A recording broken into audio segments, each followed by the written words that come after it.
প্রতিটি আমরা কি বার করব? অন্তঃকোণের মান বার করব। প্রতিটি অন্তঃকোণের মান বলো। প্রতিটি অন্তঃকোণের মান কত হবে? সূত্র কি আছে বলো? কে বলবে? প্রতিটি অন্তঃকোণের মানের সূত্র বলো। 2 * n - 2 * 90 ভাই কত হবে? n হবে। তাহলে n এর জায়গাতে আমরা 10 গুণকে বসিয়ে দেব খালি।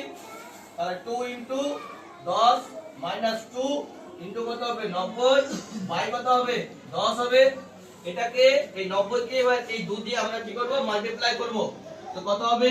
180 ইনটু কত হবে? 8 বাই কত হবে? 10 কেটে দাও। কেটে দিলাম। কি বল থাকছে? 18 * 8 আসছে।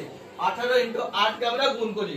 কত হবে? 8 টা কত হবে? 64 4 আর 6 আর 8 6 কত হবে?